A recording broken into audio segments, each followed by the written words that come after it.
Hello everyone, welcome level to clever. நானுங்க பிரகாஷ். இன்றைக்கி இந்த வீடியோவில் ஒரு முக்கியமான அப்டேட் தான் பார்க்க போகிறோம். டிஎன்இபியோட போல் ஷிஃப்டிங் ரூல்ஸை நம்ம பார்க்க போகிறோம். அதாவது தனியார் நிலத்தில் இருக்கக்கூடிய மின் கம்பங்களை நம்ம இடமாற்றம் செய்யணும் அப்படிங்கிற பட்சத்தில் அந்த இடமாற்றம் செய்யறதுக்கு யார் பணம் செலுத்த வேண்டும் அப்படிங்கிற விவாதத்தில் பார்த்திங்க அப்படின்னா உயர்நீதிமன்றமா அல்லது டிஎன்இபியோட நியூ ரூல்ஸாக, அதை பற்றியான கம்ப்ளீட் டீட்டெயில்ஸை நீங்கள் தெரிஞ்சுக்கணும். மறக்காமல் நம்ம சேனலை சப்ஸ்கிரைப் பண்ணுங்கள். சப்ஸ்கிரைப் பண்ணால் மட்டும் தான் நான் போடுற ஒரு பயனுள்ள வீடியோ உங்களுக்கு நோட்டிஃபிகேஷன் வரும். வாங்க இன்றைக்கி வீடியோக்குள்ளே போகலாம். ஃப்ரெண்ட்ஸ், இந்த வீடியோவில் பார்த்திங்க அப்படின்னா மின் இணைப்பு கம்பங்களை நம்ம இடமாற்றத்திற்கு அதுக்கு யார் பே பண்ணணும், எப்படி அப்ளை பண்ணணும், சப்போஸ் அதுக்கு உயர்நீதிமன்றத்தில் என்னெல்லாம் சொல்லியிருக்காங்க, இதற்கான அரசாணைகளை என்ன அப்படின்னு தான் பார்க்க போகிறோம். நம்மளுடைய சொந்த நிலத்தில் பார்த்திங்க அப்படின்னா இபி, அதாவது மின்கம்பம் நட்டிருக்காங்க அப்படிங்கிற பட்சத்தில் அந்த கம்பம் நமக்கு ஏதாவது ஒரு விதத்தில் டிஸ்டர்பன்ஸாக இருக்குது, அதாவது இடையூறாக இருக்குது அப்படிங்கிற பட்சத்தில் அந்த கம்பத்தை வேறொரு இடத்திற்கு மாற்றி அமைக்கணும் அப்படின்னு சொல்லிட்டு நம்ம, அதாவது ஷிஃப்டிங் ஆஃப் போல் அப்படின்னு சொல்லுவோம்.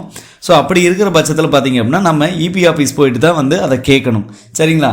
இபி ஆஃபீஸ் போயிட்டு இந்த மாதிரி எங்களுக்கு இந்த கம்பம் இடையூறாக இருக்குது, அதை வேறு ஒரு பக்கம் நீங்கள் சேஞ்ச் பண்ணணும், வேறொரு இடத்துக்கு மாற்றணும் அப்படின்னு சொல்லிட்டு தான் நம்ம பார்த்திங்க அப்படின்னா அதுக்கு ஒரு ஃபார்ம் இருக்குது, அந்த ஃபார்ம் மூலமாக கொடுக்கணும்.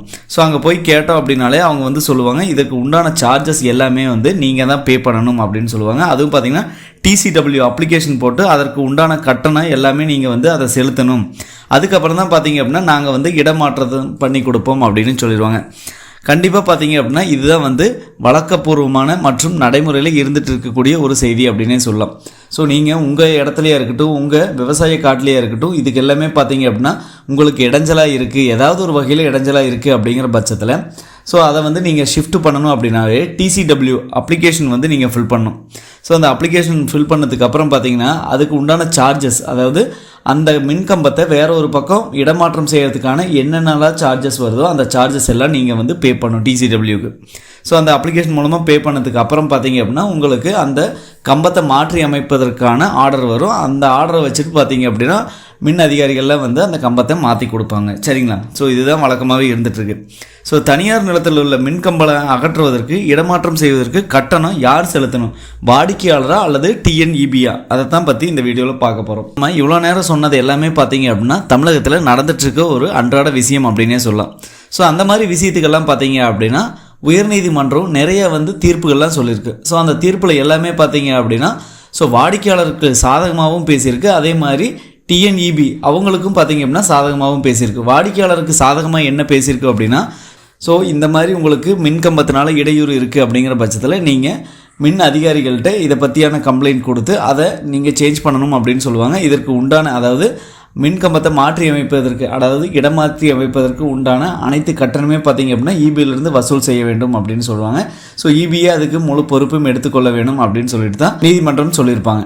அது வழக்கத்துக்கு மாறாதான் இருக்குது. நம்ம இபியில் போயிட்டு நம்ம இந்த மாதிரி ஏதாவது பிரச்சனை இருக்குது அப்படின்னு சொன்னோம் அப்படின்னா கண்டிப்பாக அவங்க டிசிடபிள்யூ அப்ளிகேஷன் ஃபில் பண்ணிவிட்டு நம்ம பேமெண்ட்லாம் செலுத்தினதுக்கு அப்புறம் தான் பார்த்திங்க அப்படின்னா இந்த ப்ராசஸே இருக்குது. நீதிமன்றம் சொன்ன எல்லா வழக்குலையுமே பார்த்திங்க அப்படின்னா கண்டிப்பாக அது ஃபைனல் அப்படிங்கிறது நம்ம யோசிக்கக்கூடாது. ஏன்னா இப்போது இபிலையும் பார்த்திங்க அப்படின்னா அதுக்கான அந்த குழு விசாரணை பண்ணோம். அந்த குழு விசாரித்ததுக்கு அப்புறம் தான் பார்த்திங்கன்னா அவங்க இன்டர்னலாக ஒரு பாலிசி வச்சுருப்பாங்க. அந்த பாலிசி ஒபே பண்ணுதா அப்படின்னு பார்த்துட்டு அதுக்கு உண்டான ஆர்டரை அவங்க பிறப்பிப்பாங்க. இப்போ நம்ம பார்க்குறது பார்த்திங்க அப்படின்னா மேல்முறையீடு, அதாவது வாடிக்கையாளர் ஒருத்தர் மேல்முறையீடு பண்ணியிருக்காங்க. இந்த வழக்கு பார்த்திங்க அப்படின்னா உயர்நீதிமன்றத்துக்கு போகல. இது முழுக்க பார்த்திங்க அப்படின்னா டிஎன்இபி குறைதீர்க்கும் முகாமில் பார்த்திங்கன்னா இந்த வழக்கை தொடர்ந்துருக்காங்க. இதில் என்ன சொல்கிறாங்கன்னா, தன்னுடைய நிலத்தில் தனது அனுமதியின்றி அமைக்கப்பட்ட தாழ்வழுத்த மின்பாதையை மாற்றி அமைத்து தருமாறு மேல்முறையீட்டாளர் விண்ணப்பித்துள்ளார். அவரோட முதல் கோரிக்கையை என்ன சொல்றாருன்னு பார்ப்போம். தன்னுடைய நிலத்தில் தனது அனுமதியின்றி அமைக்கப்பட்ட தாழ்வழுத்த மின்பாதையை மாற்றி அமைத்து தருமாறு மேல்முறையீட்டாளர் விண்ணப்பித்துள்ளார். அதோட வழக்கினோட சுருக்கம் என்ன சொல்கிறாங்கன்னா, ஐயம்பாளையம் வருவாய் கிராமம் அவங்களோட அந்த இடத்தோட புலையன் எல்லாமே கொடுத்துருக்காங்க. அந்த இடத்துல அந்த நிலத்தின் தன்னுடைய ஒப்புதல் இல்லாமல் அமைக்கப்பட்ட தாழ்வழுத்த மின்பாதையை வாரிய செலவில் வேறு பாதையில் மாற்றி அமைத்து தருமாறு மேல்முறையீட்டாளர் விண்ணப்பித்துள்ளார். அதில் நம்ம நோட் பண்ண வேண்டிய என்னென்னா, வாரிய செலவில், அதாவது இபியோட அவங்களோட முழு செலவில் பார்த்திங்க அப்படின்னா இதை மாற்றி அமைக்கணும், நான் இதுக்காக பே பண்ண மாட்டேன் அப்படின்னு சொல்கிறது தான் பார்த்திங்கன்னா இந்த வழக்கோட சுருக்கமாகவே இருக்குது. இந்த வழக்கு மட்டும் இல்லாமல் நிறைய வழக்கும் பார்த்திங்க அப்படின்னா டிஎன்இபிக்கு குறைதீர்ப்பு முகாம்களில் எல்லாருமே வைத்த ஒரு நிபந்தனை அப்படின்னு பார்த்திங்கன்னா அந்தந்த நிலத்தில் அமைக்கப்பட்ட மின்கம்பம் மற்றும் மின்பாதைகளை வாரிய செலவிலேயே வேறு பாதையில் மாற்றி அமைக்கப்படி தான் இதுக்காக வழக்கு நிறைய பேர் தொடர்ந்துருக்காங்க. இதில் மேல்முறையீட்டில் என்ன சொல்கிறாங்கன்னா, மேல்முறையீட்டாளர் இந்திய தொலைத்தொடர்பு சட்டம் 1885 பிரிவு 10 படியும் மின்சார சட்டம் 2003 பிரிவு 164 படியும் மின்கம்பமோ அல்லது மின்பாதையோ எந்த ஒரு நிலத்திலும் அமைப்பதற்கு அதிகாரம் கொடுக்கப்பட்டுள்ளது. ஸோ அதாவது இந்த சட்டத்தின்படி பார்த்தீங்க அப்படின்னா நம்ம எங்கே வேணாலும், அதாவது இபி பார்த்தீங்க அப்படின்னா எங்கே வேணாலும் அவங்க வந்து மின்கம்பமோ அல்லது மின்பாதையோ அமைச்சிக்கலாம், எந்த ஒரு நிலத்திலையும் அதுக்கு அதிகாரம் இருக்குது அப்படிங்கிறாங்க. அதே சமயம் ஒரு நபருக்கு சொந்தமான நிலத்தில் மின்கம்பமோ அல்லது மின்பாதையோ அமைக்கப்பட வேண்டிய நேர்வில் இந்திய தொலைத்தொடர்பு சட்டத்தின் பிரிவு 10 கீழ் 4 படி நில உடைமையாளருக்கு முழு நஷ்டஈடும் தரப்பட வேண்டும். ஆனால் எதிர் மனுதாரர் இதுவரை ஒரு பைசா கூட நஷ்டஈடு தரவில்லை என்று தெரிவித்துள்ளார். ஸோ அதாவது பார்த்திங்க அப்படின்னா மேல்முறையீட்டாளர் சொன்ன அந்த வழக்கின்படி பார்த்திங்க அப்படின்னா இந்திய தொலைத்தொடர்பு சட்டம் 1885 படியெல்லாம் சொல்லியிருக்காங்க. ஸோ இதன் மூலமாக பார்த்திங்கன்னா எதிர் மனுதாரர் இது வரைக்கும் ஒரு பைசா கூட நஷ்டஈடு தரவில்லை அப்படின்னு சொல்லியிருக்காரு. ஸோ அதுபோக பார்த்திங்க அப்படின்னா மேல்முறையீட்டாளர் சான்றாளமாக கீழ்கண்ட உயர்நீதிமன்ற ஆணையம் குறிப்பிட்டிருக்காரு. அதாவது மேலும் பார்த்தீங்க அப்படின்னா அந்த குறைதீர்ப்பாளரோட தீர்வு என்ன இருக்குன்னா, இருதரப்பு வாதங்கள் மற்றும் சமர்ப்பிக்கப்பட்ட ஆவணங்கள் ஆகியவற்றை ஆராய்ந்து கீழ்கண்டவாறு தீர்வு செய்யப்படுகிறது.